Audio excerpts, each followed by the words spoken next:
Hey everyone! I hope you're all doing well. Let's get right into today's story. My sister-in-law got pregnant out of wedlock. Then, my mother-in-law demanded I buy a house for her. A mansion, she said, priced at nearly $1 million. And on top of that, I had to give her a $5,000 monthly allowance. This was supposed to continue until she gave birth. You know what? I didn't say a word. I didn't fight back. I just stayed quiet. But because of what I did, my husband's entire family slowly began to fall apart. Now, I'm going to tell you my story. Honestly, if I hadn't lived through it myself, I'd find it hard to believe. It's hard to imagine that these kinds of demands even exist in the world.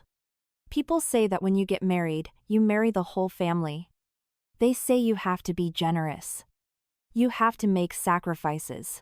But do you believe that? Some sacrifices, if you don't think them through, will turn you into a walking ATM. Sometimes, you become a shield for other people's mistakes. That night, my husband's whole family gathered in the living room. The air was heavy.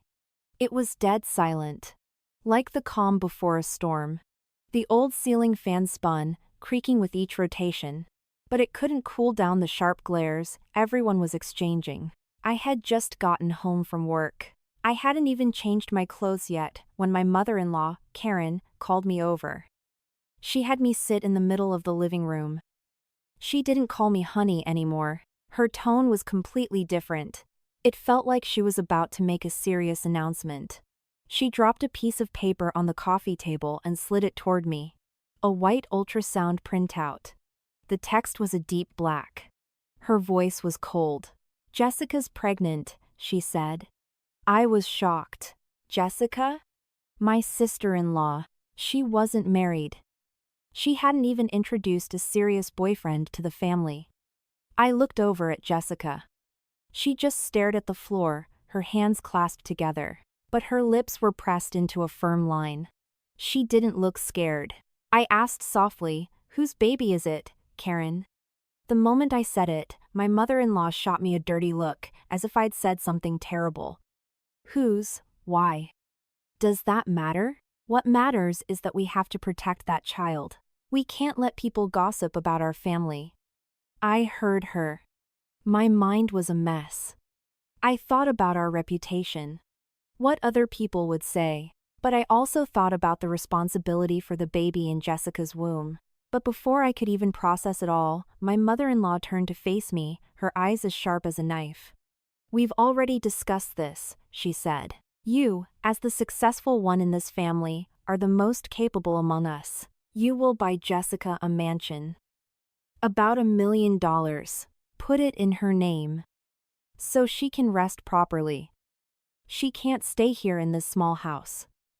How is she supposed to give birth to my grandchild in a place like this?" I thought I must have misheard. $1 million mansion. In Jessica's name. I looked at her. Then I looked at my husband, Michael. I was hoping he'd say something. But he was just silent, staring at the floor, his hands clasped. He was avoiding everything. I asked again, my voice trembling slightly, but I forced myself to stay calm. "Mom, did you say I'm buying Jessica a mansion?" Karen nodded, her voice firm. "Yes. Your business is doing well. What's $1 million to you? This family depends on you. Your sister-in-law gets pregnant, and you're just going to sit there?" Before I could recover from that, she continued as if it were the most normal thing in the world. "On top of that, you'll give her $5,000 every month. Starting now, until she gives birth. For food, checkups, medication. She can't be short on anything, $5,000 a month. Plus $1 million for a mansion." The words echoed in my head. My mind was buzzing. Jessica was still sitting there, not even looking at me. But for a brief moment, I caught her gaze. She didn't look regretful. She looked like she was just waiting. Waiting for me to nod. Waiting for me to agree. I turned to Michael. "Honey, what do you think?" I asked him directly. He cleared his throat. His voice was low. Just Just help the family out for now. She's our blood, after all. I looked at him, and my heart felt like it was turning to ice. His blood? Then what was I in this house? A daughter-in-law who was only good for making money? My husband's family started whispering among themselves. My mother-in-law added, her voice now laced with acid. Don't be so selfish. Our family's reputation is more important than money. You have the money, so you should be thinking about your husband's family. No one asked if I agreed. No one asked if I was hurting. They looked at me like I was a safe. Just open it, and money would pour out. In that moment, I realized I was in the middle of a play. My role had already been written for me. The role of the wealthy daughter-in-law, the one responsible for cleaning up everyone else's messes. If I refused, they'd call me selfish. Heartless. If I agreed, I'd become their life raft for every reckless decision. Or maybe, this was all planned by my sister-in-law. I took a deep breath. The entire room was silent, waiting for my answer. And you know what? I didn't object. I just gave a small, slow nod. I said softly, "Okay, I'll think about it." No anger. No tears. No accusations. My calm reaction seemed to placate my mother-in-law. As for Jessica, she finally looked up, a glimmer of hope in her eyes. But they didn't know. That silence, it wasn't acceptance. It was the moment I started to see everything in a different light. I didn't object, not because I was weak. I didn't protest, not because I was afraid of what they'd say. I was silent because I needed time. Time to understand what was really happening. And in the end, when all the secrets came out, when their masks were finally stripped away, only then did they understand. That night, my nod wasn't an agreement. It was the beginning of a chain of events that would make my husband's entire family pay a heavy price. For their own greed. And their deceit. After that night, I went to my room. My mind wouldn't rest. I knew I had nodded in front of them, but in my head, everything was playing back. It took me back to the first days I stepped into this family. Sometimes, people don't understand why they can endure so much for so long. Until one thing happens. Only then do they look back. Only then do they see that all that endurance was built on trust. But trust, sometimes, is the easiest thing to exploit. I met Michael not when I was struggling or uncertain. My career was stable. I was earning a good income. I knew how to plan. My finances were solid. I wasn't a show-off, but I was always proud of one thing: I earned my own money. With my own sweat. I supported myself, honorably. I owed nothing to anyone. Michael came into my life. He was handsome. Quiet. Hardworking. He didn't make grand promises. All he ever said was, "I just want a peaceful home." I heard that, and my heart softened. At my age back then, I wasn't dreaming of fairy tales. I just needed kindness. And a sense of security. I still remember when he introduced me to his family. The house wasn't big, but I didn't pay much attention to that then. His mother, Karen, greeted me with a warm smile. Her voice was sweet. She held my hand, stroking it as if we'd known each other for years. "Oh, what a kind girl. Michael is so lucky to have you." I heard that and felt shy, but also happy. That day, Karen prepared a feast for me. The table was full. She kept putting food on my plate. She even scolded Michael. "Michael, you better take good care of your wife. She's a wonderful woman. If you ever hurt her, I'll never forgive you." Her gentle words, her affection. I truly believed I had found the right family. On my subsequent visits, my mother-in-law always made it seem like she understood me. She'd always say, "A marriage is between the two of you. But the husband's family will never abandon you.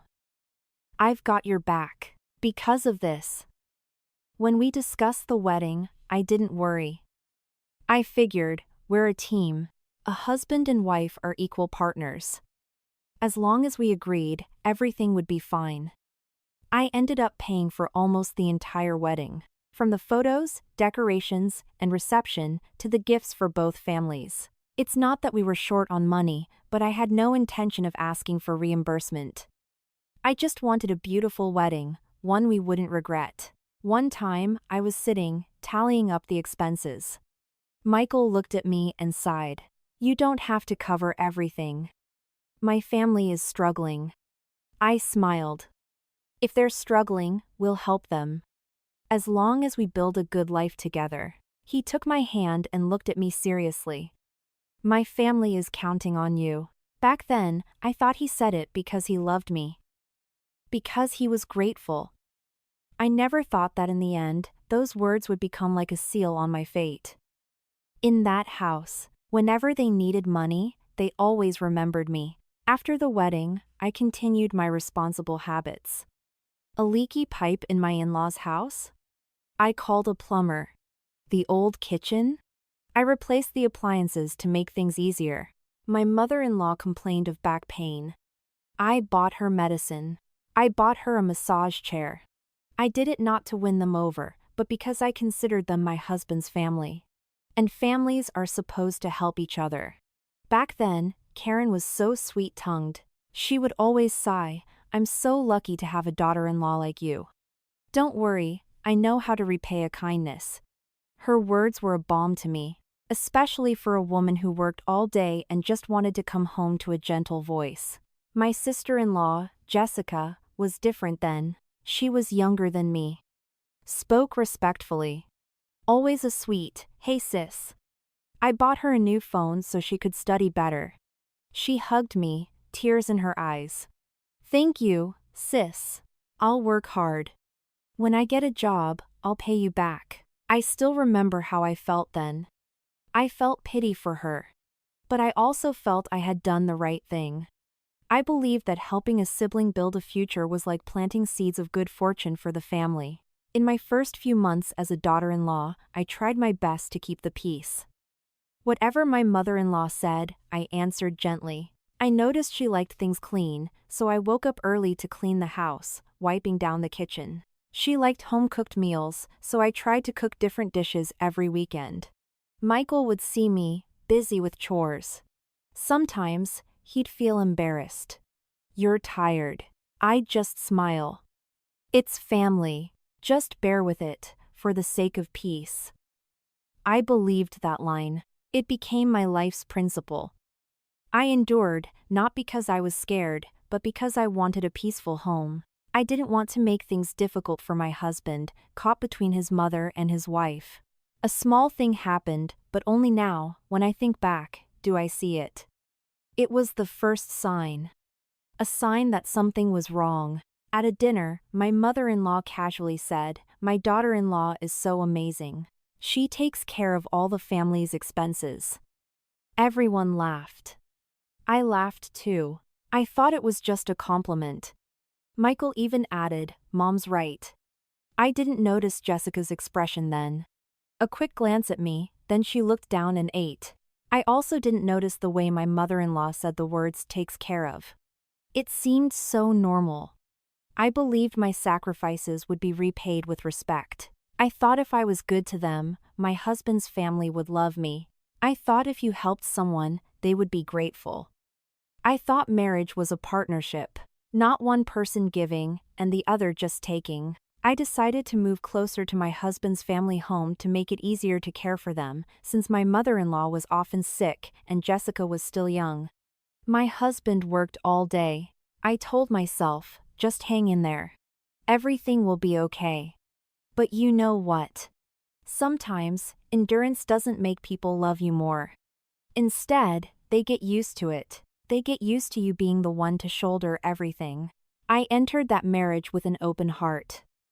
I trusted the sweet words, the kind facade, the concept of family. And I didn't know it, but from those very first days, a trap was being set. Quietly, patiently, waiting for the right moment to close in on me. Ever since I moved closer to my in-laws, things slowly started to change. It was so gradual that if you weren't paying attention, you'd tell yourself you were just overthinking. At first, it was just a few words, a few glances, a few small favors. But eventually, I understood. Some families don't see help as a kindness to be repaid. They see it as an obligation. And once it becomes an obligation, they forget how to be grateful. My mother-in-law slowly changed. Not that she suddenly went from kind to cruel. It was the way she spoke to me. It was as if she was constantly reminding me of my role. It used to be honey, in a gentle voice. After a few months of marriage, it became just you. Or daughter-in-law. Each time, my chest felt a little heavier. But I thought, maybe she's just busy. Maybe she's just tired. That's why she's grumpy. One time, I came home from work. She was sitting in the living room, holding the bills. She didn't ask me if I was tired. Or if I had eaten. She went straight to the problem. The electricity and water bills went up this month. Give me a few hundred extra. I was a bit surprised because I already gave her a regular amount. But I still nodded. I figured, well, we have more people in the house now. It's normal for expenses to go up. Then she added, her voice instructive, a capable daughter-in-law has a responsibility to help her husband's family. Don't be selfish. It's the right thing to do. The phrase the right thing to do sounds so light, but it carries a weight. If you object, you're branded as ungrateful. Then the favors started piling up. One day it was, oh, the washing machine is so noisy, we need a new one. Another time, the roof is leaking. All our things are getting wet. Another time, she handed me a prescription. My arthritis is acting up. This medicine is expensive. You buy it. Every favor came with a line like this, if I didn't ask for help, I wouldn't. But when I ask, you should do it. I'm embarrassed to ask, but you're the only one I can rely on. I heard that, and I felt pity. But I also felt tied down. By an invisible rope. At first, I still did it. I let it go. I thought, my mother-in-law is getting older. It's normal to have health issues. But what started to wear me down wasn't the money. It was her attitude. She no longer asked. She wasn't embarrassed anymore. She was just giving orders. I remember it clearly. I had just walked through the door, hadn't even put my bag down yet, when she called me. Daughter-in-law, later today, wire me $500. I'm buying a new bed for Jessica, so her back won't hurt. I stopped. I asked, does Jessica's back hurt? She scowled. She's a student, she's tired. If you don't take care of her, who will? You're her sister. Jessica, around that time, started showing signs of being overly dependent. Always buying new things. Sometimes shoes, sometimes a bag, sometimes makeup. One day, I saw a delivery driver with several large boxes. I joked, what did you buy? That's a lot. Jessica just smiled. Just a few things, sis, don't worry about it. But a few days later, she came to me, her voice sweet. Sis, can I borrow some money? I'm short this month. I asked. Short? On what? She looked away. Just, short. I gave her the money. I thought, she's my little sister. If I can help, I will. But one time, I gently advised her. Jess, I'm just your sister. Don't spend so much. You should save for your future. Jessica's face immediately soured. She didn't argue with me. But that evening, my mother-in-law called me into the living room. Her voice was sharp. What did you say to make Jessica cry? I was stunned. I just advised her to spend wisely, Mom. She slammed her hand on the arm of the chair. You're her sister, but you're so selfish. She's young. She spends a little, so what? You're rich, you should help her. It's your good fortune to be able to. I was speechless. I couldn't believe a piece of advice would get me labeled as selfish. From then on, I noticed. Whenever I said something Jessica didn't like, she'd run to her mother. And my mother-in-law would always take her side. She'd defend her by saying, "You have to help your sister. A daughter-in-law is for her husband's family." I started to feel like I wasn't being treated as part of the family anymore, but as someone who had to pay a debt of gratitude. With money. The most painful part was that my husband, Michael, was slowly drifting away. Before, he would offer me comfort, saying, "I'll talk to Mom." But eventually, he just fell silent. When I tried to talk to him, he'd just grunt. When I asked for his opinion, he'd avoid it. "Come on, don't overthink it. Let's just get it over with." One time, I had enough. I asked him directly. "Don't you see that your family is becoming too dependent on me?" He sighed, looking outside. "You're my wife. If you can help, then help." The line, "You're my wife," sounds so intimate, but it felt like a muzzle on my mouth. If I objected, I'd be seen as failing my duty. One afternoon, I came home early. I heard my mother-in-law talking to Jessica. Her voice was low, but I heard it clearly. "Tell your sister, the money she earns is our family's money too. When a woman gets married, she follows her husband. Her money becomes the family's money." I froze. I couldn't move. It was then that I finally understood. In her mind, I didn't have my own finances. I was a property, attached to her son. And if I was a property, I was supposed to serve the entire family. From then on, I started to feel like a shared wallet. No one asked if I was tired, if I was stressed. The only questions were, "Did you send the money? Did you buy it? Did you fix it?" I now saw that all the praise from before was just their way of wrapping up my role, the one who shoulders everything. I still endured. I endured because I loved Michael, because I didn't want the family to be in turmoil. I didn't want to ruin my reputation as a disrespectful daughter-in-law. I told myself, "Just hang in there. Everything will be okay." But as I endured, the weight on my chest grew heavier. I knew something was wrong. From the very beginning. I just chose to ignore it. And that ignorance, in the end, nearly shattered my peace of mind. After the endless stream of favors, I was living in a strange reality. By day, I went to work like normal, smiling, talking to colleagues.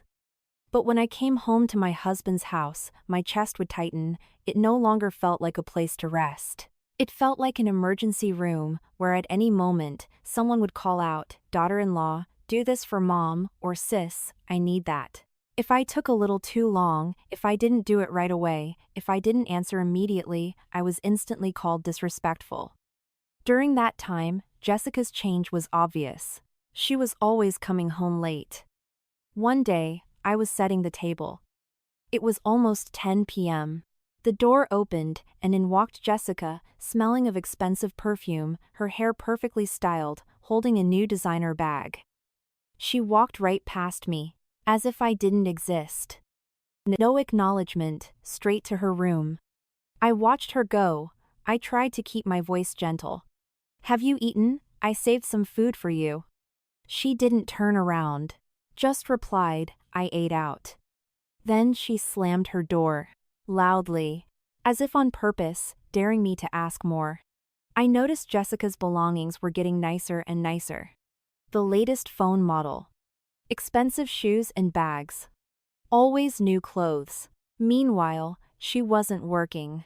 And she wasn't serious about her studies either. I started to have my suspicions. But they were just suspicions. I still forced myself to keep the peace. Because in my husband's family, if you meddled, you were considered a troublemaker. Until one day, I accidentally overheard the neighbors talking. I was taking out the trash near the gate. I heard them whispering, looking at our house, then lowering their voices. "That Jessica, from Karen's family, I hear she's always getting picked up. In a fancy car." Another one replied, "Yeah. Last night, I saw her. She got in, laughing. They looked like a couple. But the family never said anything about her getting married." I froze. My heart started pounding. They were whispering not because they were angry, but because it was all so obvious. That night, I waited for Jessica to come home. As soon as she walked in, I called her over. I was direct, but I tried to control my tone. Jess, I have to ask you something. Are you seeing someone? If it's serious, you should introduce him to the family. If Mom finds out from someone else, it'll be embarrassing. I thought she would be ashamed, or at least try to explain. But no. She immediately shouted, her eyes turning red. Sis, stay out of my life. I was shocked. The words "stay out of my life," coming from my sister-in-law, to me, it felt like a knife, slicing through any shred of respect. I forced myself to endure. I added one more thing, I don't want to meddle, I'm just reminding you to be careful. Jessica just smirked, her voice cold. I can take care of myself, sis. I don't need you to teach me. After saying that, she went into her room and slammed the door again. Loudly. Deliberately. As if to intimidate me. I just stood there, still holding the dishcloth. I felt anger. And sadness. But my sadness wasn't because she was rude. It was because I realized just how little I mattered in my own home. I talked to my husband. He was lying in bed, scrolling on his phone. I sat beside him and said clearly, Michael, Jessica has a boyfriend. The neighbors are already gossiping. You need to tell your mom. This is dangerous. He heard me but just grunted. She's a grown woman. Why are you worrying about it? I looked at him. When you're a grown woman, you should be more responsible. He sighed, his voice dismissive. Don't be so dramatic. This house is peaceful. Don't stir up trouble. The words, don't stir up trouble, sent a chill down my spine. So that's what it was. His peace was a peace where I just stayed quiet and let everything slide. From that point on, my mother-in-law started to assume that my silence meant agreement. She stopped asking. She just announced things. In the morning, send money. At noon, buy this. At night, fix that. One day, she was on the phone. I walked past her and heard her clearly. Yes. My daughter-in-law, she's amazing. She takes care of everything. The whole family depends on her. After she said that, she laughed loudly, as if boasting about a valuable possession. I stopped in my tracks. I heard that. It felt like something was caught in my throat. She wasn't just boasting to other people. She was boasting to relatives. At every family gathering, she would announce it loudly for everyone to hear. I'm so lucky with my daughter-in-law. She's a great earner. She's lifting this family up. Whatever Jessica wants, her sister will take care of it. One aunt smiled. Wow, you're so lucky, Karen. Then she turned to me. You're amazing, dear. I hope you'll take care of your mother-in-law and sister-in-law. They said it like a joke, but to me, it felt like an obligation. Day by day, the pressure on me grew heavier. I felt like I wasn't living as a real wife anymore. I'd come home from work, exhausted, and still have to listen to a list of things to buy, things to pay for. The strangest part was, no one ever said please. No one ever said, thank you. All they ever said was, you have to, because you're the daughter-in-law. You have to, because you're rich. You have to, because you helped once, so they assume you'll help forever. During that time, for the first time as a daughter-in-law, I started to review everything. Quietly, I didn't make a fuss. Because I understood that the louder I got, the worse my situation would become. I looked at my expenses again. I wrote down the dates, clearly. I looked at my property documents. The ones in my name. The ones connected to my husband. I told myself, I need to set a boundary. Not to be selfish with the family, but to protect myself. Because I started to get scared. That one day, they would drag me into a problem that I had no part in creating. That night, I was lying next to my husband, staring at the ceiling for a long time. I asked myself, if I continue with this silence, when will it ever stop? It was then that I realized the painful truth. People who are used to taking will never stop on their own. They only stop when you find the courage to draw a line. In my heart, a clear boundary was slowly forming. I could help, but I couldn't be exploited. I could endure, but I couldn't let them think that endurance was weakness. I never imagined that all those small signs were like warning bells for a real storm. And that nightmare, in reality, was far worse than I could have ever imagined. I remember it so vividly. The day my husband's family called for an emergency meeting. That afternoon, my mother-in-law called me. Her voice was different. Not her usual tone. "Come home early tonight. There's a big problem at the house." I asked. "What's the problem?" She didn't answer. She just said one thing. "Just come home, you'll find out then." She hung up. Immediately. I stood there holding the phone for a long time. A heavy feeling washed over me, like something bad was about to happen. I rushed through my work to get home early. On the way, so many thoughts raced through my mind. I thought maybe my mother-in-law was seriously ill. Or maybe someone had died. Or maybe Jessica had gotten into trouble outside. But as I thought about it, none of my guesses fit. Because my mother-in-law's voice wasn't the kind of voice that was worried. It was the kind of voice that was angry, like a decision had already been made and she was just waiting for me to get home to execute it. The moment I stepped into the house, I saw it. There were more people in the living room than usual. A few close relatives were there. An aunt from my husband's side, an uncle, and Michael's cousin. They were all there. But the atmosphere wasn't like a normal family gathering. It felt like someone was about to be arrested. My mother-in-law was sitting in the center, her back straight, her face cold. Jessica was sitting next to her, one hand on her stomach, her eyes downcast, but she would occasionally glance at me. My husband was sitting off to the side, holding his phone, but it was obvious he wasn't focused on it. He seemed to be avoiding everyone's gaze. I greeted them, out of respect, and then sat down. Before I could even ask a question, my mother-in-law tapped her fingers on the table. She said directly, "We called you here today because we have something serious to discuss. Jessica is pregnant." Her words fell into the living room like a stone thrown into still water. The relatives were instantly shocked. Some shook their heads, others scowled. The aunt looked at Jessica, then at my mother-in-law. "Oh dear, where did that child come from?" My mother-in-law immediately cut her off, her voice firm. "This is not the time to find out whose it is. What's important is that we have to protect our family's reputation." I looked at Jessica. She wasn't crying. She wasn't panicking.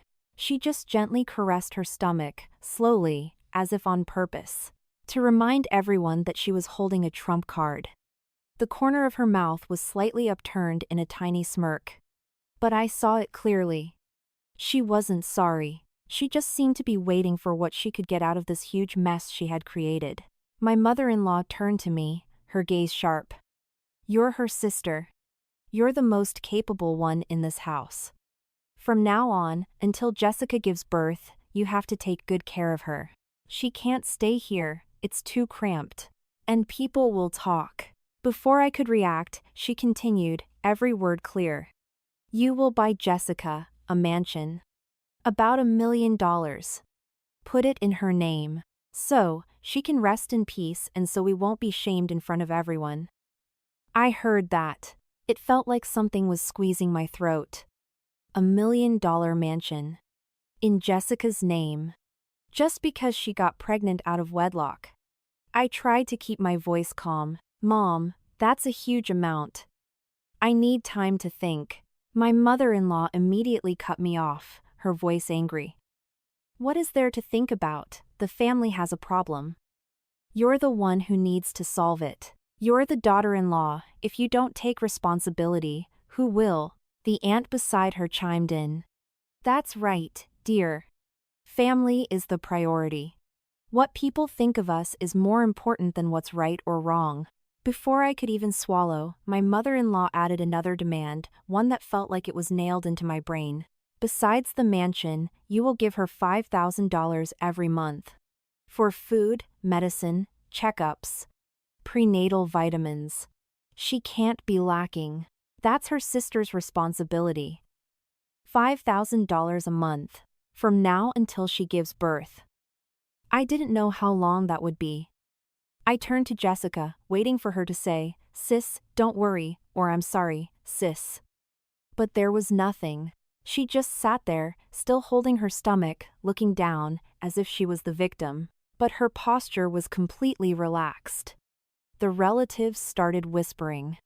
Someone said, "When a woman is pregnant, she should be a priority." Someone else said, "If people talk, it's a disgrace to the family." I heard them. As angry as I was, I also wanted to laugh. They were talking as if pregnancy was a sacred thing that could cover up all sins, as if the person who created the problem shouldn't be held accountable, but the person with the money should. I looked at my husband again. I wanted him to speak. Just one word. "Mom. That's not right, or let it go, my wife and I will handle it." But my husband was silent. Finally, he said something that turned my heart to ice. "Just help the family out for now. She's our blood, after all." He was asking for a favor, but it sounded like an order. His blood. But with my money? In that moment, I understood something clearly. In their eyes, I was no longer a person with feelings, with limits, with self-worth. I was just a financial tool, an ATM for them to withdraw from when they needed it. A life raft to preserve their reputation. A doormat for them to wipe their feet on to get out of a mess they themselves had created. I was just quiet. Not because I agreed, but because I was observing. I watched my mother-in-law's gaze. The way she spoke, so entitled, as if it was her right. I looked at Jessica. She wasn't panicking, she was just waiting for the outcome. I looked at my husband. He couldn't face me, but he wanted me to take responsibility so he could have peace. My mother-in-law took my silence as submission. She started planning, overjoyed. "Tomorrow, I'll ask a friend to help us look at houses. It has to have a yard. A separate room for the baby. It has to be close to the hospital. Get the money ready." The aunt laughed. "You're so lucky with your daughter-in-law." Jessica. Only then did she look up. Her voice was sweet, but if you listened closely, it was cold. "Sis, I know you love me. I'm pregnant, I'm weak. Just help me this one time." She said, "Just this one time." But there was no gratitude in her eyes. She said it as if it was my obligation. I took a deep breath. I nodded slightly. "Okay, I'll handle it." Just a few words, no promise. No commitment.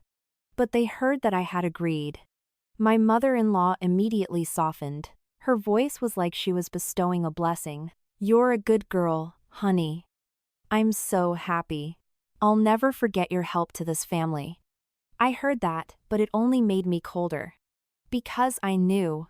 People like her remember your help only to use it again, not to be thankful for it. That night, after everyone had gone to their rooms, I was still sitting there. Alone in the living room. For a long time. I looked at the ultrasound printout on the table. My chest felt heavy. I'm not a bad person. I don't want to push a pregnant woman into harm's way. But I also couldn't let them drag me down into the same hole they were digging for themselves. In that moment, I knew. I couldn't endure anymore. And in that same moment, in my mind, a clear decision was made. I was going to do something they would never expect. To save myself. Before it was too late. I barely slept that whole night. Not because I was scared of my mother-in-law's words, and not because I felt sorry for Jessica. It was because for the first time, I saw the truth so clearly. They wanted to use my money to patch up a hole. And that hole was so deep it could swallow my entire life if I made one wrong move. I lay next to my husband, listening to his steady breathing. But my heart was cold. I didn't cry. I wasn't angry. I just told myself, stay calm. If you want to get out of this trap, you have to be careful. Don't lose your temper. The next morning, I woke up earlier than usual. I still cooked breakfast. I still made tea. I still talked to them normally, as if nothing had happened.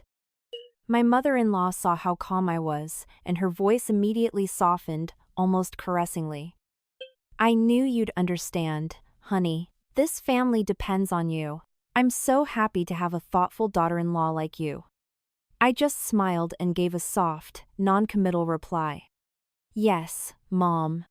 I want peace in the house too. She loved the word peace, because to her, peace meant I was obedient.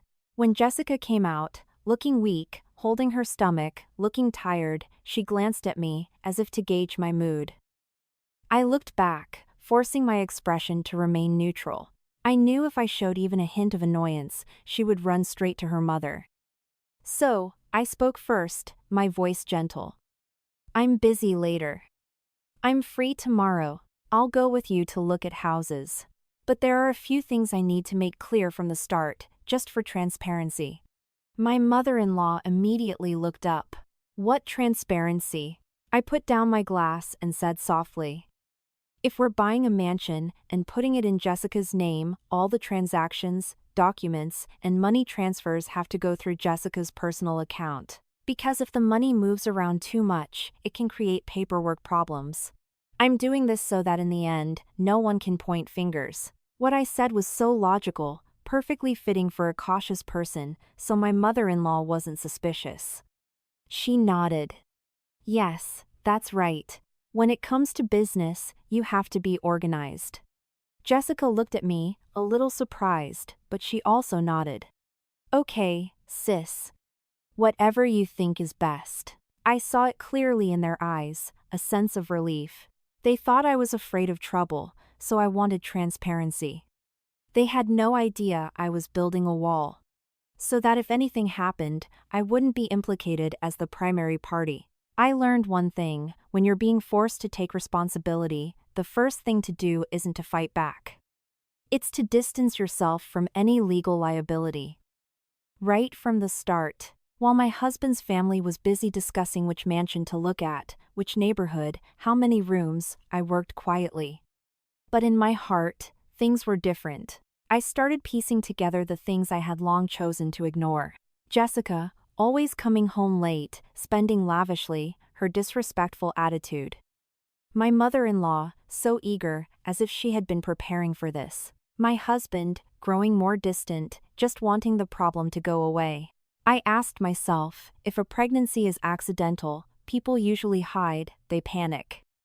Why did this family call a meeting with relatives and demand a mansion as if they were buying groceries at the market? Their behavior wasn't like they were solving a problem. It was like they were finalizing a plan. After work, I didn't go straight home.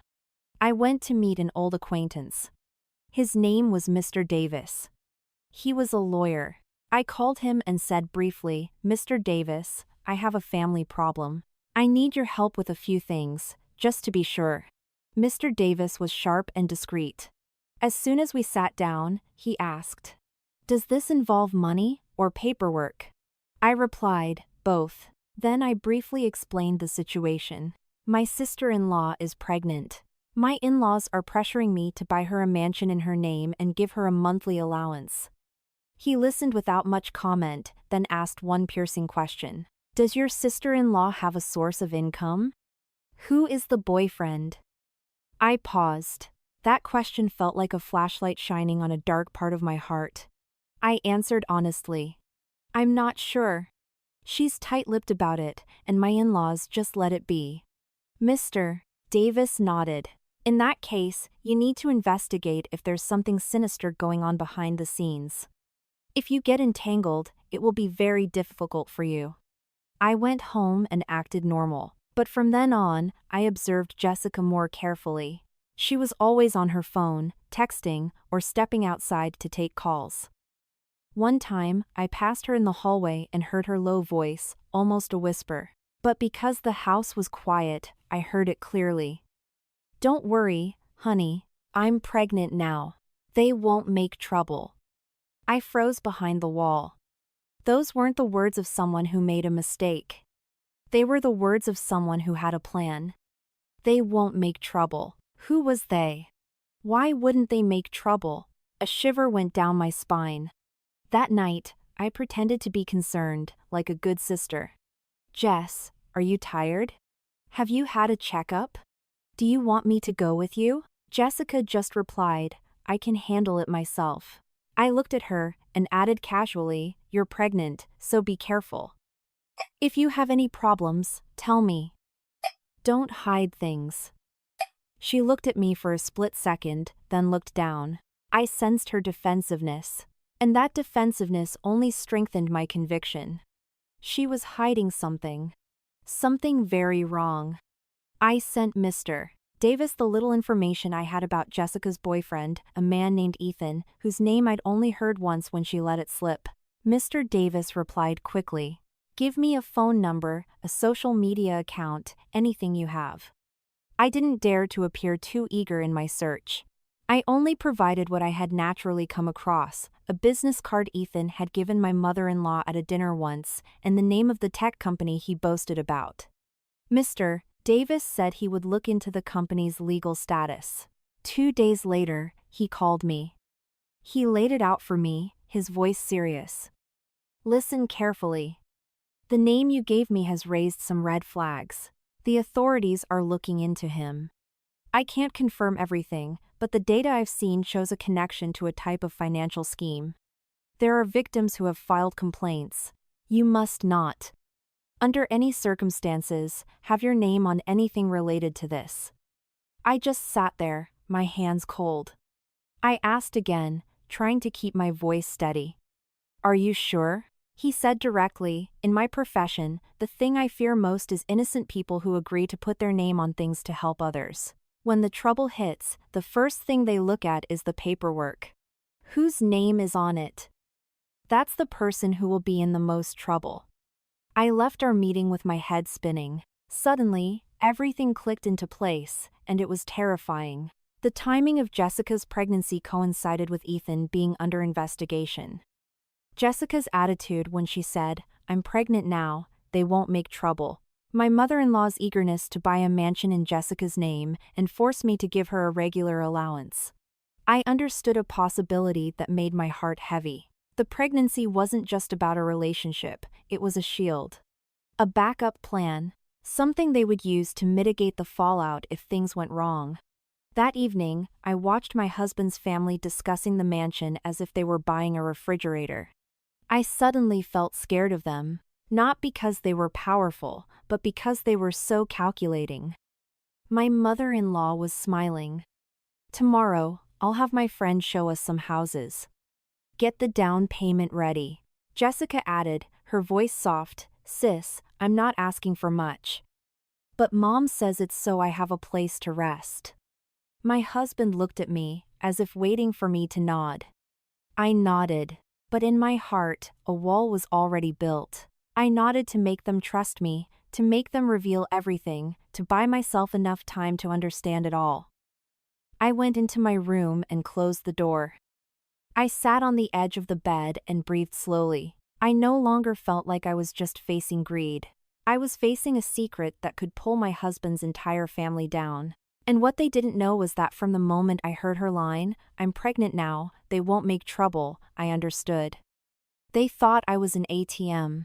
But they didn't know I had found a piece of the truth. A piece big enough to shatter their entire plan. The next day, I began to move. In my own way. I was no longer just sitting there, letting them pull me along with lines like, for the family's honor. But I wasn't stupid enough to argue with them either. Because I understood that in this house, whoever raised their voice first, lost first. I chose silence. And I did my work. Calmly, but digging deep, so that they themselves would expose the truth. I met with Mr. Davis again. This time, I didn't beat around the bush. I said directly, Mr. Davis, please help me conduct a thorough check on Ethan. I need to know what kind of trouble he's in, how serious it is, and if my family is involved. Mr. Davis looked at me for a long moment, then nodded. All right, but you have to remember, you're doing this to protect yourself, not to be a hero. I replied, I just need the truth. A few days later, Mr. Davis sent me a short document. But it was enough to send a chill down my spine. Ethan wasn't just some guy who scammed a few people and disappeared. He was the mastermind behind a company that solicited funds under the guise of a technology project. The company had changed its name several times. Its registered address was vague. The legal representatives were constantly changing. Mr. Davis said it clearly. With this model, I suspect a syndicate. There are signs of luring victims, signs of fraud. As for the criminal severity, we'll have to wait for the authorities. I held the paper, my hands cold, because on it, there was a name that almost made me stop breathing. Jessica. She didn't appear as a girlfriend. She appeared on a company registration profile as the legal representative of a subsidiary company within that ecosystem. This had happened just a few months ago. I heard that and it felt like something exploded in my brain. No wonder Jessica wasn't innocent, she wasn't just in love. Her name was on it. She had signed documents. Even if she was just a dummy, the dummy is still the one held responsible when the trouble starts. That night, I went home and kept up my normal appearance. My mother-in-law was still reminding me about looking at the mansion. She even said, "Tomorrow, if you're free, go look at the house. Get the down payment ready. I hear it's a beautiful place." I just replied, "Okay." Jessica was sitting nearby, holding her stomach, her voice soft. "Sis, don't stress out because of me. I know you're busy." I heard that and just wanted to laugh. Busy, but she still wanted me to spend $1 million and $5,000 a month, just like that. As easy as asking for a glass of water. That night, I didn't go to bed early. I waited. When everyone was asleep, I called Jessica to talk privately in the kitchen. I didn't want to confront her in front of my mother-in-law, because I knew she would interrupt and make me look like the bad guy. I needed Jessica to show her true colors when it was just the two of us. I needed to hear it from her own mouth.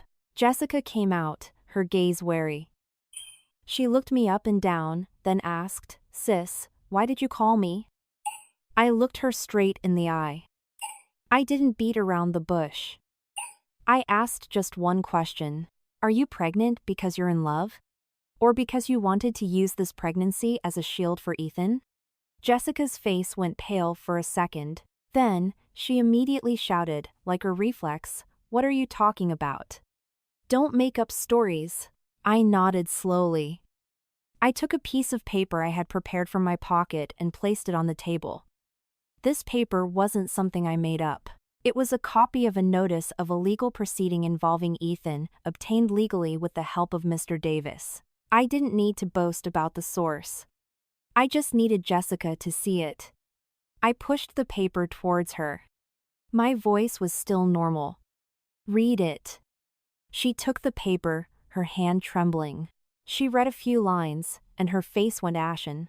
Her lips quivered, as if she wanted to speak, but no sound came out. After a few moments, she started to cry. But it wasn't a cry of remorse. It was the cry of someone cornered, someone who knew she was about to be exposed. I didn't comfort her. I just asked, slowly, "Tell me the truth. How deep are you in this?" Jessica sobbed. I didn't do anything. Ethan just used my name. I didn't know. I heard the words "used my name" and a chill went down my spine. In this world, the most dangerous thing is to let someone use your name. Use your name to sign papers. Use your name to be listed on documents. Use your name to receive money. When the investigation starts, they don't look for the shadow. They look for the name on the paper. I tilted my head and looked at her.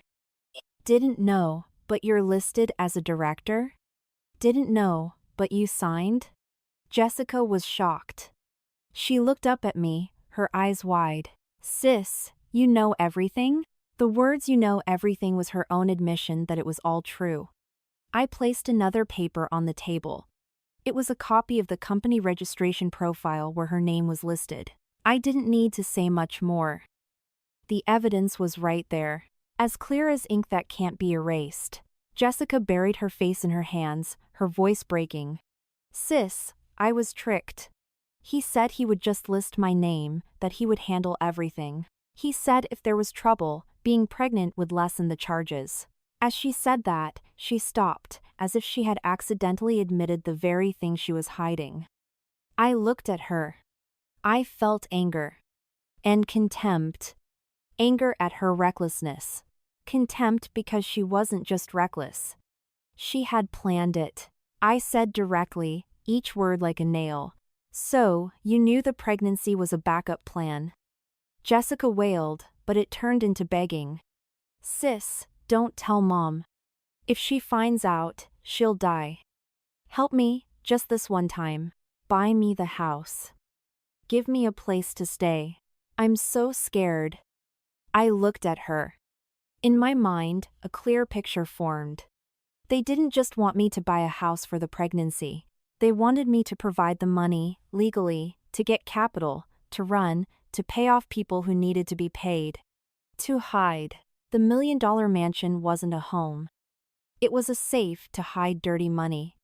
A front to launder dirty money, under the name of a pitiful, pregnant woman. I took a deep breath, suppressing my anger. I said directly, I will help you. In a different way. But I will not put my life in the same hole as yours. Jessica fell to her knees on the kitchen floor. She grabbed the hem of my shirt. Sis, if you don't help me, I'm finished. I looked down at her, my voice cold. You were the one who chose the wrong path from the very beginning. I removed her hand and stood up. In my heart, there was a clear decision. This time, it wasn't just about saving money. Money can be lost and earned again. But if I let them use my name, use my money as a shield, my life would be ruined. I went into my room, closed the door, opened my phone, and saved everything. Copies of documents, messages, notes of times, details Jessica had accidentally revealed.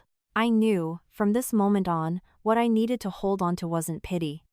What I needed to hold on to was evidence. The next morning, my mother-in-law started to rush things, as if she was afraid I would wake up from my trance. She called me into the living room before I could even finish my coffee.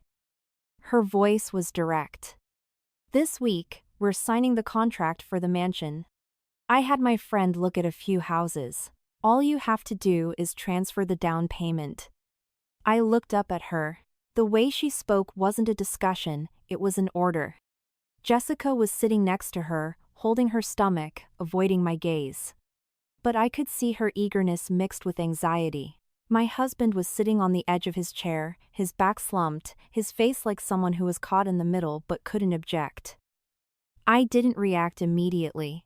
I just grunted softly, then asked again, as if it were a normal question, Mom, have you chosen a house yet? My mother-in-law said directly, her voice firm, the house in the West Hills. It has a yard, a room for the baby, and it's close to the hospital. They're holding it for us. If you take any longer, we'll lose it. I nodded, still acting normal, as if it was nothing. My calmness made her more confident, more determined. She even turned to my husband, pressuring him. Michael, talk to your wife. What is she doing, being so slow? My husband looked up, his voice weak. You handle it. I looked at him. A sharp pain went through my heart. He didn't ask if I was tired, if I was stressed. He was just afraid his mother would get angry. I understood then that if I continued to be soft, they would only take more advantage of me. I put my glass down on the table. I looked at each of them, then said softly, before we sign any contract, I need to clarify one thing. My mother-in-law's brow furrowed. What now? I didn't back down. I asked directly, in front of the whole family, my voice still normal but loud enough for everyone to hear. If, in the end, Jessica gets into legal trouble, will that mansion be confiscated, Mom? The entire room felt like someone hit the mute button. The aunt who was sitting there, drinking water, froze. She put her glass down with a distinct clink. My mother-in-law was stunned. For a few seconds, her face turned red. Her voice became shrill. What kind of talk is that? Why would you say such a thing? Are you cursing your sister-in-law? Jessica immediately stood up, holding her stomach, and screamed as if she had been deeply wounded.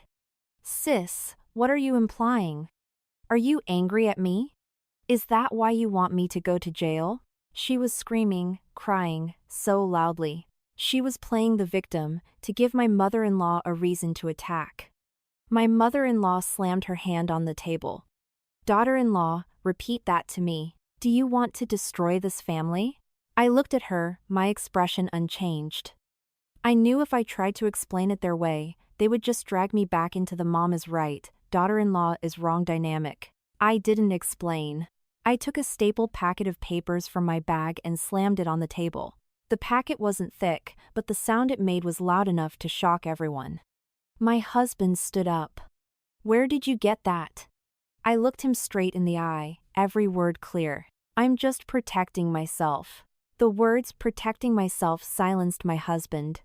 My mother-in-law rushed forward to snatch the papers, but I put my hand on them, stopping her. My voice was cold. Read it first, then you can get angry at me. Jessica saw the words on the paper, and her face went white. Her lips trembled. She tried to deny it immediately. That's fake. You made it up to hurt me. I didn't answer her. I looked straight at my mother-in-law. This is the information on Ethan and the companies registered under his name, where Jessica's name is also listed. My mother-in-law read a few pages. As she read, her face grew paler. She still tried to be tough, her voice hard. This is just gossip. The girl is a victim. That man tricked her. I smiled a small, bitter smile. A victim? Who is listed as a director of 3 scam companies, Mom? The air in the room felt like it was about to explode. The aunt was speechless.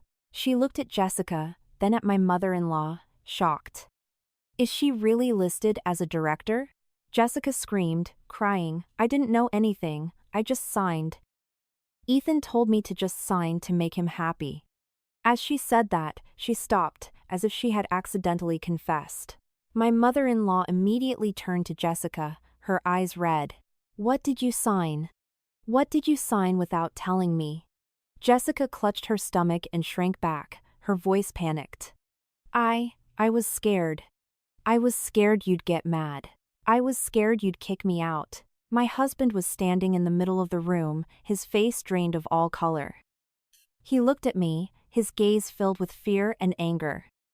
You did this? Really? I asked back, my voice calm, almost cold. If I didn't do this, should I have just waited for the police to knock on our door? And then have them drag me away because my name is on the mansion bought for your sister? Huh? My husband was stunned. His mouth was open, but no words came out. My mother-in-law's demeanor shifted from anger to threats. Daughter-in-law, don't use some nonsense to scare us. This family has done nothing wrong. What do you want? I looked at her and said slowly, clearly, not shouting, not crying, but every word felt like a cut. I don't want anything, but the truth. You're forcing me to spend $1 million to buy a house in Jessica's name. I need to know if that $1 million is being used to make me a shield. You're forcing me to give her $5,000 a month. I need to know if that money is payment for an escape plan. I'm not against helping. I'm against being a victim. Jessica, at that point, dropped her victim act. She looked at me, a mix of anger in her weak voice. Sis, do you want to push me off a cliff? I replied, curtly. You're the one who pushed yourself. Don't drag me with you. My husband's family was shocked. For the first time, I had spoken so directly. My mother-in-law still tried to fix things, her voice angry. So, what's your plan? You want to report this to the police? I looked at her, unflinching. If our family is clean, why would you be scared? That sentence was like a bucket of cold water thrown into the living room. The aunt started to get restless. She looked at her watch, stood up, and made an excuse. Okay, I should get going. This is your problem. Clearly, everyone smelled trouble. No one wanted to be involved. I took the papers and put them back in my bag. I stood up. I didn't need to win by shouting. I just needed them to understand one thing. I was no longer the daughter-in-law they could easily order around. Before I went into my room, I turned around and delivered one last cold line that pierced their hearts. If you want me to spend $1 million, you need to tell me the whole truth. If you keep hiding it, don't be angry when I protect myself. In my own way. After that confrontation, an eerie silence fell over my husband's family. There was no more of my mother-in-law's voice rushing to look at houses. No more of my sister-in-law holding her stomach and complaining. The whole house entered a heavy silence, the kind where you know there are secrets buried underneath. I understood they hadn't given up. People who are used to wielding power in a household don't just stop when they're thwarted, they change their tactics. I was right. Just 2 days later, my mother-in-law's tone started to change. She wasn't shouting anymore, not throwing tantrums. She made soup and called me to eat, her voice so gentle that if I were the old me, I would have softened. She served me a piece of fish and sighed. The other day, I was just angry. I spoke too harshly. Don't hold it against me, honey. I'm just worried about my grandchild. I'm worried about our reputation. I looked at her, not answering immediately. I didn't believe that a person with such a sharp tongue would voluntarily apologize. I knew this was honey from her lips, to pull me closer. She continued, whispering, "You're the understanding one. I believe in you, honey. You're the only one I can rely on in this family. I'm old. I don't want this problem to get out, and for us to be shamed." I heard the word shamed and almost laughed. Shame. Who created it? But I remained calm. I just nodded slightly, to make her feel like I was complying. That evening, Jessica came to my room. She was no longer defiant, but timid. Her eyes were red, as if she had been crying. She stood at the doorway, her voice soft. Sis. Please, what happened the other day, don't tell anyone else. I'm pregnant. I'm scared of getting stressed, it might affect the baby. I looked at her and saw how skillfully she used her pregnancy. It was like a key to unlock pity. She continued, her voice weak, "I made a mistake. I'm sorry. It was just an accident. I didn't want to argue." I needed to keep drawing her out. I needed her to believe I had softened, so she would make another mistake herself. I sighed and said, exactly as I had planned, "I don't want to hurt you, Jess. I just want you to stop." Jessica looked up, her eyes suddenly brightening, as if she had grabbed onto a life raft. She nodded repeatedly. "Yes, I'll stop. I promise." I nodded as if I accepted her promise. But in my mind, there was only one thought. A person who uses pregnancy as a shield doesn't stop just because of a promise. In the following days, on the surface, my husband's family was peaceful. My mother-in-law didn't mention the mansion as much. She changed her tune, hinting instead, "Okay, let's not buy it for now. But honey, help me take care of the hospital bills, medicine, and baby supplies for Jessica." I pretended to let my guard down. I didn't give cash. I didn't wire money the way they wanted. I made excuses about being busy and then said I would buy the things myself. My mother-in-law was annoyed, but she had to swallow it, afraid I would explode again. But my gut feeling was right. Ethan hadn't stopped. I knew this not because of luck, but because I started paying attention to things I had previously ignored. Jessica was always texting secretly, always stepping out to take calls. One time, she was going for a checkup, but she was wearing a full face of makeup, a nice dress, and strong perfume. I was suspicious. So I told my husband, Michael, keep an eye on Jessica. She's going out too much. My husband snapped, softly, just stop. You're scaring her. I smiled a small, sad smile. In my heart, I thought, scared? Scared of her plan being ruined, not scared for the baby. I asked Mr. Davis for help again. His reply was brief. Ethan's system is still active. People are still being tricked. Still sending money. He's crafting an image of being a future father, of having a family, to build trust.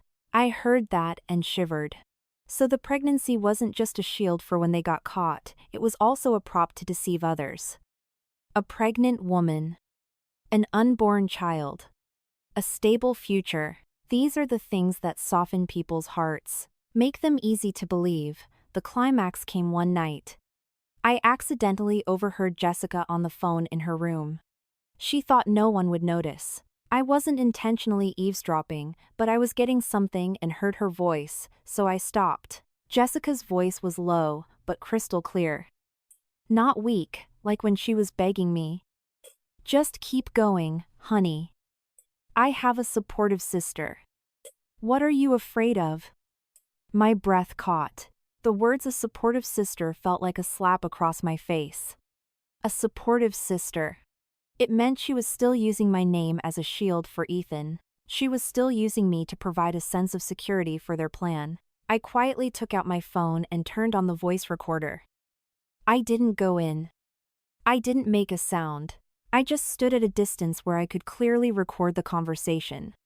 On the other end, Ethan chuckled. Yeah, it's great to have a rich sister. Take good care of her. Don't let her change her mind. Jessica replied immediately, her voice firm. Don't worry. I've already softened her up.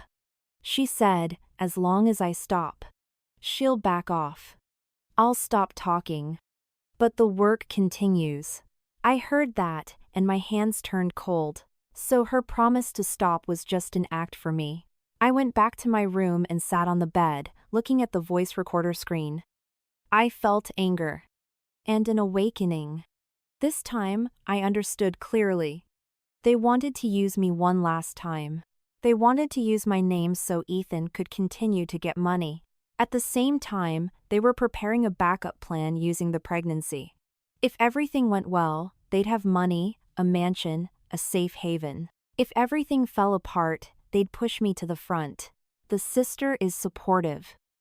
The sister is behind it. The sister provided the money. I would become an accomplice in the eyes of others, even though I had done nothing. I would not let that happen. The next day, I immediately went to see Mr. Rest Davis. I gave him everything I had. Copies of documents, notes of times, and the voice recording from last night. He listened to it, his face serious. This is heavy. But how do you want to handle it? I answered directly. I don't just want to refuse the $1 million. I want to end this entire sick game. But I don't want my name exposed, because I'm still living in that house. Mr. Davis nodded. I understand. I'll help you protect yourself. We agreed on a plan. Mr. Davis, on my behalf, would submit the documents to the authorities through the proper channels, with the minimum necessary information, keeping my name confidential as much as possible. I didn't do it for revenge. I did it because I knew there were other people out there who could easily be tricked. And if I stayed silent, I would be directly complicit in letting this evil continue. I endured for the peace of the house. But this time, enduring was equivalent to being an accomplice. That night, I went home and acted normal. My mother-in-law even smiled and asked, "You're not so stressed anymore, are you?" I just replied, "Yes." Jessica looked at me for a long time, as if trying to figure out if anything had changed about me. I calmly avoided her gaze. I knew that when someone is doing something wrong, the thing they fear most is calmness. And I was right. The next morning, as I stepped out the gate to go to work, I saw a car parked nearby. 2 men in suits got out. They looked serious.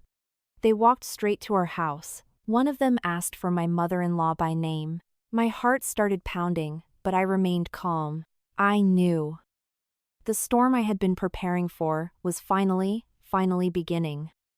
The next morning, I had barely taken a few steps from the gate when I saw the 2 serious-looking men heading straight for our house. I knew immediately they weren't ordinary visitors. The way they scanned the surroundings, the way they asked for my mother-in-law by name, it was like a scene from a movie, the one where people say, "The time has come." My heart pounded, but I didn't panic. I had prepared myself for this moment ever since Jessica accidentally let slip, "I'm pregnant now, they won't make trouble." I didn't look back. I just kept walking, as if I had nothing to do with it. But by the time I reached the end of the street, my phone was ringing. Over and over again. It was my mother-in-law. I didn't answer right away. I waited. On the third call, I picked up. My voice calm. "Yes, Mom." On the other end, my mother-in-law was screaming, her voice on the verge of breaking. "Where are you? Come home right now. The police. The police are at the house." I just made a non-committal sound, which made her even more frantic. She shrieked. "This is your fault. What have you been doing behind our family's back?" I hung up. Not out of disrespect, but because I knew, at this point, nothing I could say would matter. People who are used to blaming others just need a name to direct their anger at. And that name was always me. When I arrived, the scene was chaos. The front door was wide open. Jessica was on the floor, clutching her stomach, screaming and crying. Her sobs were deliberately high-pitched, for the benefit of anyone outside. My mother-in-law was pacing back and forth, her face beet red, yelling through her tears. "What a disgrace to my family. My daughter-in-law has ruined me." My husband was standing in the middle of the room. His face pale, his hands clasped together. He looked at me as if I were a stranger. An officer, his voice serious and clear, said, "We are here to invite Miss Jessica and Mr. Ethan to make a statement, according to this subpoena. We request the family's cooperation." When she heard Ethan's name, Jessica cried even harder, putting on a show. "I'm pregnant. Have you no pity?" The officer just replied curtly, "Please remain calm, ma'am. We are just doing our job, according to the law." My mother-in-law turned to me and pointed a finger. "Are you happy now? You wanted to destroy our family, didn't you? You did this to Jessica." I looked at her. I didn't argue. I just said softly, "Let's be calm, Mom. Whoever made the mistake is the one who will be held accountable." My mother-in-law screamed, "Mistake? What mistake did she make? She just fell in love. She made one mistake. You're the evil one." That's when my husband finally exploded. For the first time, he yelled at me in front of his mother. "Do you have any idea what you're doing? You did this. You're going to push our whole family off a cliff." I looked at him. My heart ached, but I didn't soften. I answered with one clear, firm sentence. "I'm saving our whole family from a criminal case." My husband's mouth fell open. He froze. My mother-in-law let out a bitter laugh. "Saving us? How? By having the police in our house?" Just then, her phone rang. She answered it, and her face changed. Then, she looked like she was about to collapse.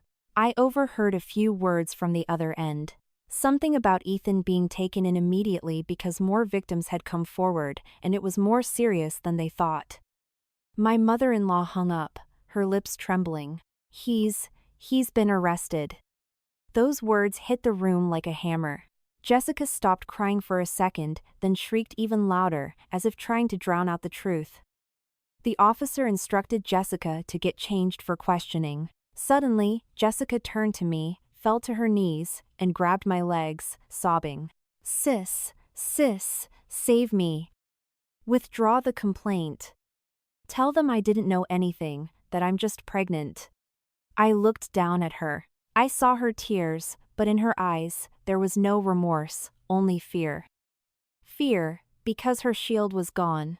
I pulled my leg away, not forcefully, just directly. "I didn't file a complaint against you. I filed a complaint against a crime." Jessica looked up, her eyes red. "So you want me to die?" I replied, curtly. "You're the one who chose this path. Don't demand that other people die for you."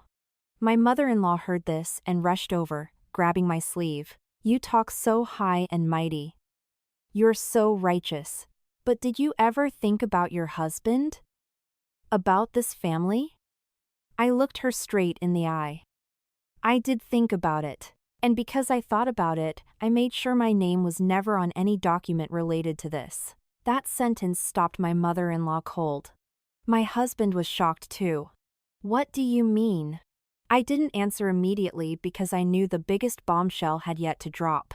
A few minutes later, an officer opened a folder and spoke, as if reading from a report. We are tracing the flow of money. There are indications that a portion of the funds from the fraudulent transactions was transferred to several relatives' accounts, including an account registered to Mr. Michael. Hearing that, my husband looked like he'd been slapped. He turned to his mother, his voice frantic.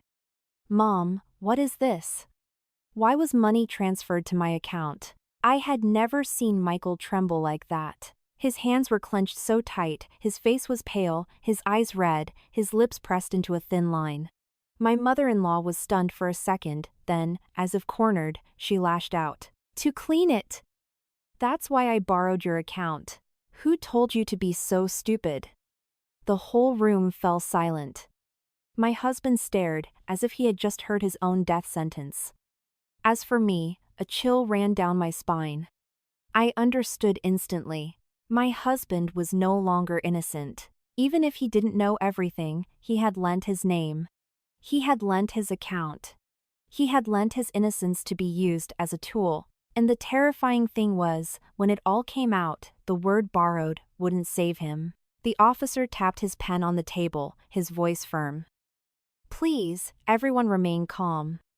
There are signs of money laundering and concealment of assets. We will be temporarily confiscating cell phones, computers, and certain documents for investigation." Hearing the words temporarily confiscate, my mother-in-law collapsed into a chair. My husband staggered back a step, as if the ground had been pulled out from under him. I just stood there. I didn't add another word. I looked at each person in that house.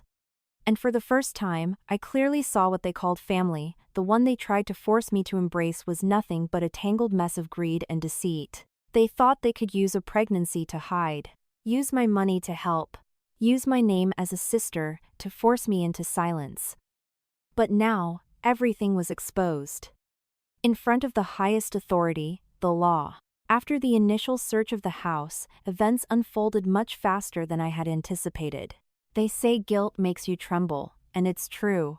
When the authorities asked for phones, computers, and documents, my mother-in-law began to stutter, Jessica sobbed and denied everything, and Michael just stood there, looking like a hollow shell of himself. But that was just the beginning. The real breakdown happened when they were brought down to the station for questioning. Sitting across the table from an investigator, there was no stage to shout on, no relatives to perform for, and certainly no room for the line, "I didn't know anything." I was also brought in for questioning, as a person of interest. When I entered the room, I saw Jessica sitting to one side, her face ashen, clutching her stomach as if it were her last life raft. Ethan sat opposite her, his chin up, lips sealed, trying to maintain a tough facade. My mother-in-law was in the waiting area, her face tense, and Michael was slumped in a corner, unable to look at anyone. The investigator began with direct questions. "Miss Jessica, were you involved in the operation?" Jessica shook her head frantically, tears streaming down her face. "I was just in love, I didn't know anything. I'm pregnant, I'm weak, what could I do?" She spoke as if reading from a script, always circling back to three key phrases: in love, didn't know, and pregnant. But Ethan immediately contradicted her, his voice laced with the anger of a cornered man, ready to drag everyone down with him. "She didn't know? She was the one who taught me how to manipulate the victims using the pregnancy story." Jessica shot up, screaming, "Shut up. Are you trying to kill me?" The investigator tapped his pen on the table, emphasizing each word, "Quiet. No one is permitted to shout in here." Then, the investigator slid a folder across the table. "These are your text messages." I glanced over, and my heart sank as all my suspicions were laid bare on the table, in black and white. In one exchange, Ethan had texted, "If you're pregnant, it's easier to get a reduced sentence." Jessica had replied, "Got it, already planning." With a pregnancy, they're too ashamed to make a fuss. Another was a clear plan. Get your sister-in-law to buy the mansion in your name, that way the money becomes a clean asset. I heard that and felt a chill. The mansion was a front for money laundering. Jessica looked at the printouts, her face draining of all color. She mumbled, "I was just talking nonsense, I was scared." The investigator didn't let up. "Just talking nonsense? But you used the term, clean asset?" Ethan just smirked. "See? She knew everything." Later, my mother-in-law was brought in. As soon as she entered, she put on a pained expression. "I'm just a mother, I was worried about my daughter." The investigator looked at her and delivered a line that was quiet but hit like a sledgehammer. "You were worried about your daughter? Or about the money being transferred to your account every month?" My mother-in-law was stunned. "Money? What money?" The investigator opened a bank statement. The transactions from intermediary accounts linked to Ethan. You don't just hold money month after month. This is a benefit. In that moment, I watched my mother-in-law's mask fall away. She wasn't a victim, she was a complicit beneficiary. I suddenly understood why she was so desperate for the mansion. She needed a tangible asset in the family's name so that no matter who got caught, the money would remain, transformed into property. Michael was brought in last. The investigator asked, "Mr. Michael, were you aware that your account was being used to receive transactions related to this case?" Michael was shaking. I didn't know. My mom just told me to sign things. She said it was for a business." The investigator pressed on. "What did you sign?" Michael looked down, his voice breaking. I signed some papers, opened an account, signed receipts because my mom said a man in the house needed to sign." I looked at my husband then, and felt only coldness. I said one line, slow but sharp. "Did you sign just to help, or did you sign to sell my entire life away?" Michael looked up at me, his eyes red. "I didn't know it was a crime, I thought I was just helping the family." I didn't shout. I just replied directly, "You didn't know because you never wanted to know. You just wanted peace at any cost." The entire room was silent. My mother-in-law's lips were sealed. Jessica was holding her stomach, staring blankly. And I felt a strange sense of relief. Relief because the things I had endured for so long were finally being called by their proper name, wrong. At the end of the questioning, the investigator stood up and spoke clearly. "Based on the evidence gathered, we will be conducting an emergency search of a location suspected of housing documents, stamps, and SIM cards used in the criminal activity." Hearing the words emergency search, my mother-in-law nearly fainted. And I just looked at them, understanding clearly that the storm had reached a point where no one in this house could use sweet words, tears, or a pregnancy to hide anymore. After that day, everything in my husband's house began to crumble. The most terrifying thing wasn't the sound of handcuffs, but the speed at which gossip spreads. In just one morning, I heard the neighbors whispering, "The family is involved in a fraud investigation, I heard there's money laundering too." My mother-in-law, who used to be so proud, now couldn't even go to the grocery store without old friends, suddenly pretending to be busy. Michael's situation was no better. One morning, he came home early from work, his face pale. "The company called me in. They've temporarily suspended me pending investigation." He, who had always lived by his clean reputation, was now shamed and losing his standing. As for Jessica, the pregnancy she thought was a magic charm turned out to be the thing that tied her down the most. She was under strict supervision. The baby was innocent, but the adults who used a pregnancy to scheme had to answer for their sins. The atmosphere in the house became so oppressive that every breath seemed to turn into a fight. My mother-in-law would yell at Michael, "It's because of you. You couldn't even handle a simple task." Michael would explode back, "I was just following your orders. You told me to be responsible. Now who's responsible?" Jessica would cry and scream, "I'm pregnant, and you're still yelling at me." And her mother would scream back, "Shut up. You were still transferring money to him. You think I don't know?" Their words were like knives, stabbing back and forth. The relatives started to show up, not to help, but to watch how spectacularly this family was falling apart. The aunt who had supported my mother-in-law now just sighed, "Oh dear, how did it come to this?" My mother-in-law pointed at me, screaming to shift the blame. Her. She's the one who set a trap for my family. I just stood there, my heart cold. I replied directly, so the whole room could hear. You dug the hole yourselves. I just refused to jump in with you. My husband pulled me into a corner, his voice low, as if begging. Please, speak up for me. You're my wife. If you don't save me, who will? I looked at him, really looked at him. He was asking me for help, but he never once helped me when I was being treated like an ATM. I said one calm, hard sentence. I'm your wife, not a shield for your mother's crimes. Michael froze, his eyes turning red. I know, I was wrong. That evening, I packed my bags. I didn't take much, just what I needed. I placed a folder on the table, prepared by Mr. Davis, containing financial separation papers and a petition for a legal separation. Michael saw me and panicked, knocking on my door. I was wrong, don't leave me, I'll change. I stood on the other side, my hand on the doorknob, no anger left, just exhaustion. I said through the door, slowly, you were wrong the moment you chose to stay silent. I left that house at night. The street was dark, the air was cold, but I felt unusually light. I didn't feel like I had one. I just felt like I had finally paid off a debt I never owed. There are places where staying for one more day is a day of self-torture. And for the first time in a long time, I understood that peace isn't about enduring for the sake of quiet, it's about having the courage to leave when there is no more respect.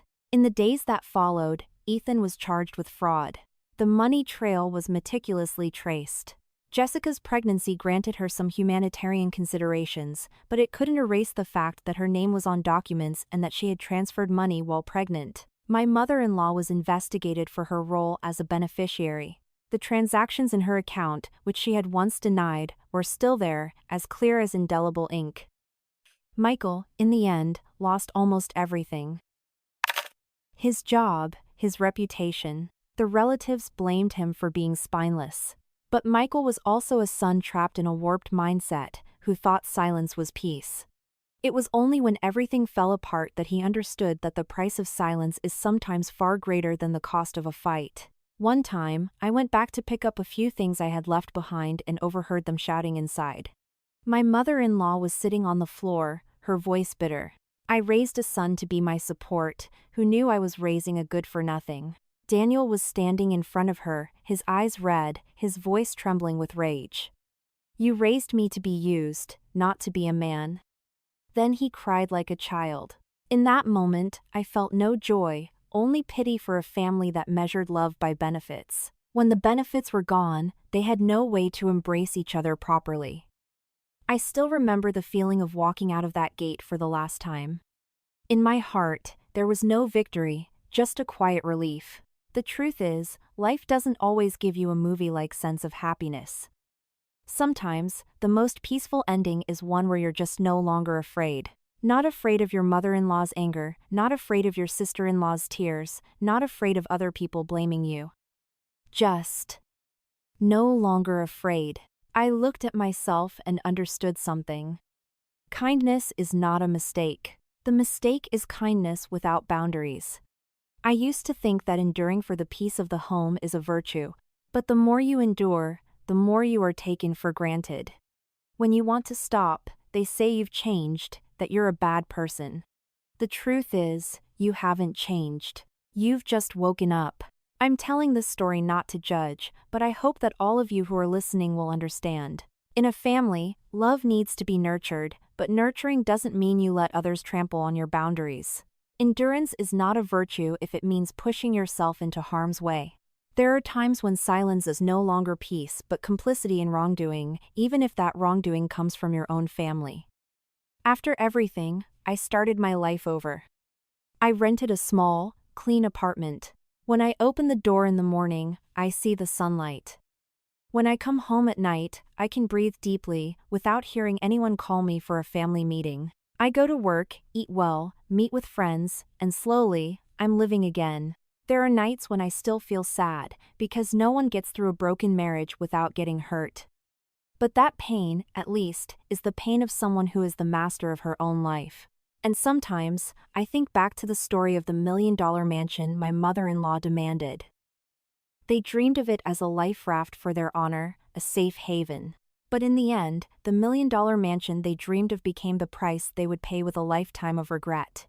I don't wish them hardship, but I do believe one thing. When people use greed to navigate their lives, sooner or later, they will drive themselves into a dead end. As for me, I just hope I'm wise enough never to go back to that dead end ever again.